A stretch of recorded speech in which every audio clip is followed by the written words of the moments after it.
Olá, tudo bem? Vamos iniciar essa aula de língua portuguesa com material Aprender Sempre, volume 2, das páginas 1 à página 4. Vamos começar lendo o texto Brasil, uma mãe gentil para os filhos de seus municípios. Tá? Ele é um textinho que está logo na primeira página do material 2, tá? E ele fala do texto argumentativo. Aqui eu não vou ler, vocês já façam a sua pré-leitura para a gente trabalhar as questões, tá bom? E a gente vai trabalhar o textinho, o quê? Argumentativo, tá bom? E é o textinho que o quê? É o texto que defende pontos de vista, opinião por meio de argumentos. Então é como você expressa uma opinião e você defende, você explica por que você tem aquela opinião, ok? Aqui no exercício, o que você vai colocar? Você vai colocar os argumentos e o assunto do texto. Vamos ver o que é o assunto? Ele é o tema principal, ele é abordado em todo o texto. Você está fazendo um texto lá daquele município que nós estamos trabalhando, aí você vai falar, o assunto é 500 anos do Brasil. Aí eu falo, não é. Mas você vai falar, professora, o Brasil tem 500 anos, está no texto. Aí, só que é assim, ele é abordado durante todo o texto isso? Não, então não é o assunto. O assunto principal é quando ele é abordado durante todo o texto, tá bom? E o que são os argumentos? São os porquês da sua opinião. Você tem uma opinião, então você tem que ter o quê? Uma base, uma explicação por que você acha isso, ok? Vamos para as próximas questões. O primeiro parágrafo introduz um texto. Que tipo de informação ele apresenta? Você vai voltar lá e vai ver, ó. O que ele faz? Ele faz uma prévia, um resuminho da opinião dele, tá bom? Então você vai lá no primeiro e normalmente ele faz um resuminho, uma apresentação do que ele vai falar, tá bom? E muitas vezes o ponto de vista. O texto apresenta o ponto de vista. Qual é a tese quanto à temática proposta do texto, tá? Ela vai expressar uma opinião, normalmente está no primeiro, no segundo parágrafo. Essa opinião é sobre o quê? Lembra, ó, essa garota aqui, ela vai falar um pouquinho da problemática lá da cidade dela, dos problemas econômicos, e depois ela vai justificar por que ela acha isso, tá bom? Então, se ela justificou, é porque ela teve uma opinião lá em cima, tá bom? Que foi esse ponto de vista. As problemáticas do município a qual ela mora. A3. Para fundamentar a tese que defende, a autora organiza os argumentos em 2 parágrafos. Quais são os argumentos utilizados em cada parágrafo? Ó, aqui os argumentos falam um pouquinho do quê? Da obrigação de dar saúde e educação dos filhos, né? E o quê? Da responsabilidade também do quê? Das pessoas, do município, né? Para melhorar, não só cobrar das autoridades, mas cada um também fazer sua parte, tá bom? Vamos lá para outra questãozinha. Qual a proposta de intervenção sugerida, ok? Normalmente é no finalzinho, tá bom? Que é essa proposta. Você vai no finalzinho e vê o que ela falou, ó. Lembra que ela falou muito o quê? Da educação, então alguma coisa relativa à educação, o que ela propôs aqui no finalzinho para melhorar a situação da cidade dela, tá bom?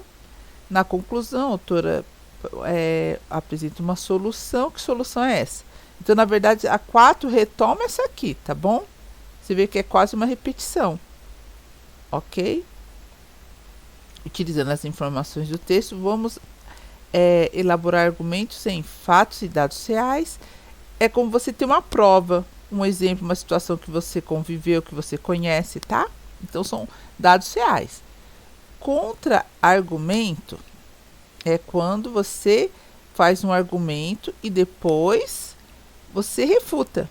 Ou tem um argumento lá e você é contra, tá bom? E argumento de autoridade é quando você utiliza a fala de alguém, ok? É quando você pega alguém que conhece do assunto, um dado que você sabe que ela falou, e você reafirma para tornar seu texto o quê? Mais convincente.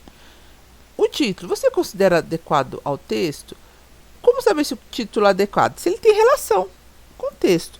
Não uma relação parcial, é igual assunto, uma relação total com o texto, ok? Vamos ver aqui agora.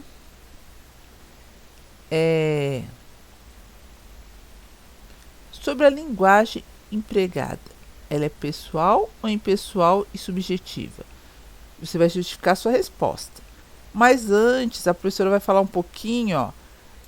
Se falou de um artigo de opinião, ele tem que ter o quê? Um fato e depois uma opinião. Para você saber que é um texto argumentativo, você justificar, você tem que saber essa diferença, tá bom? Fato é aquilo que ele é concreto, que tem provas, que é justificado, tá bom? Fato, a Lua aqui está separadinho, tá bom? A Lua é um satélite, isso é um fato, tá bom? Por quê? Se você achar que é uma estrela, achar que é um planeta, você vai ter que provar. Por enquanto é um pouco difícil.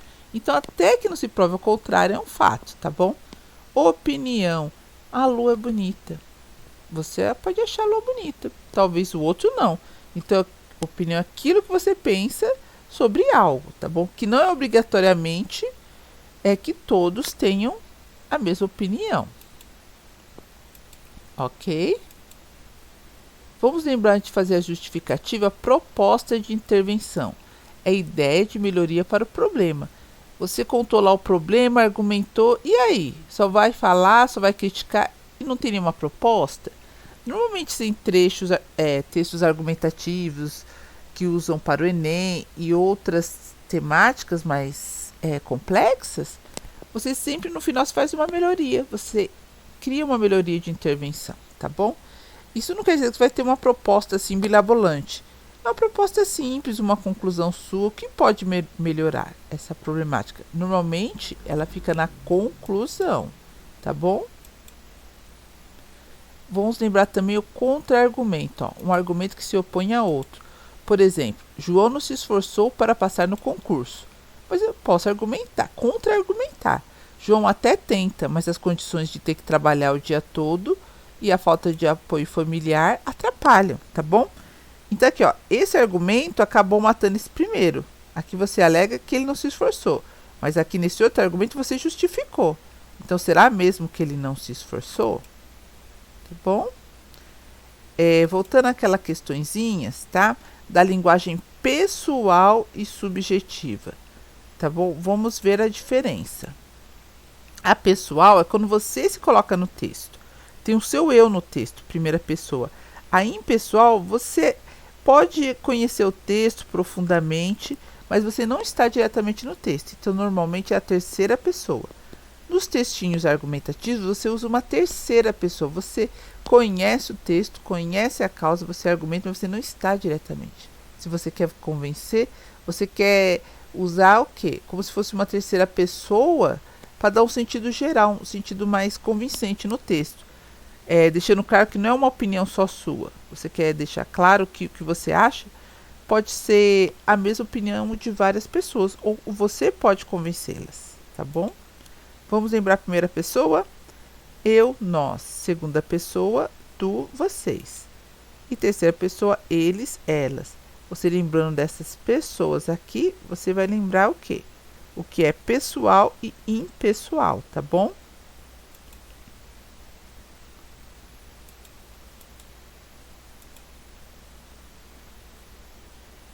Troque ideias com seus colegas e juntos concluam. Quais as características da modalidade argumentativa? Se você estiver online, você pode concluir. Como que você vai chegar nessa opinião? Lendo tudo que você achou no textinho. Se você percebeu que é uma linguagem impessoal, é uma característica. Se a variedade linguística for uma variedade formal, que é dos textos argumentativos, quanto mais formal, mais clara, também é uma característica da modalidade argumentativa. Tem argumentos? Também. Tem proposta de intervenção? Tem também. Pessoal, até a próxima aula. E a Pro vai fechar aqui com uma frasezinha do Paulo Freire. A educação é um ato de amor. Por isso, é um ato de coragem.